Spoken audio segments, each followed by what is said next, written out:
Okay, my Unity download has finished. I hope yours has too, otherwise you'll just need to wait a little bit until it's finished downloading. So let's go ahead and look at the installation process. Pretty standard double clicking on it. Of course on a Mac the installation process is very similar. You'll double click and get a disk image, and then you'll do the normal things that you would do on a Mac installation as well. In fact, a lot of the rest of this course is recorded on a Mac, so I am very familiar with Macs. But for the installation, because the majority of people are using PCs, I'm going to be showing it on a PC. Alright, so let's take a look. Has this window popped up? Here we go. Welcome to the Unity setup. So we just go through. We agree now. Slow down. Don't just click everything. We want to check all of these boxes. That's fine. We want the example project and the MonoDevelop IDE we've talked about, and the web player plugin, which you'll find out about later. But look, when you get to the destination folder, instead of Unity, I want you to call it Unity 4.6. Alright, this means that later on you'll be able to install Unity 5 without it going over the top of this. And Unity will know where its version of 4.6 is. So put it in a folder called Unity 4.6. And then it'll go ahead and install. Now this may take a long time, it may not take very long. It depends entirely on your computer.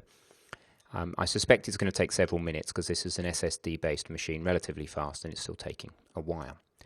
So one thing you'll also need to know about with Unity is whether you're allowed to use it for free. Now, it'll explain this actually after it's installed, but the bottom line is until you make $100,000, you're fine. The other thing to be slightly aware of is if you are being naughty and installing Unity 5, which by the way won't cause you too much trouble, you'll just have some changes in the code when you get to Block Breaker.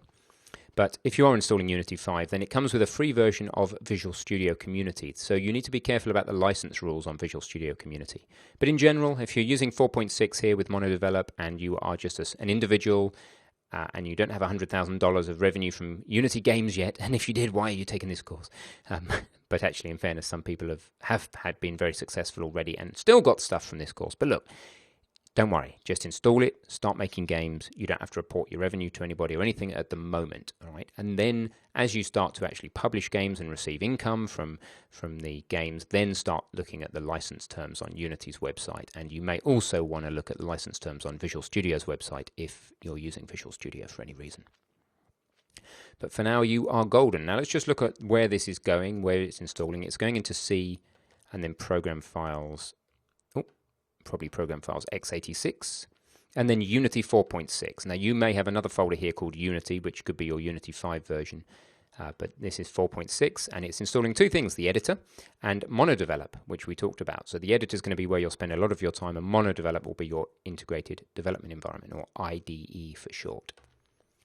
So we just wait for this installation to finish. Now, I've got a challenge for you. So one of the things that happens during this course is we regularly stop you in your flow and say, look, let's challenge you to do something. So your challenge is to get Unity 4.6 point something running. It's your very first mini challenge. If you have problems, try checking you have at least 10 gig of free space. Reboot your machine and install again. But get Unity 5 installed yourself. That's the challenge. So with these challenges, we like you to pause the video, hence the pause sign down the bottom right. Go and get the thing done, try your very best, and then unpause the video and come back and I'll show you how I did it. So go ahead and get your Unity 4.6.x running now. Okay, welcome back. So I am just going to continue my installation.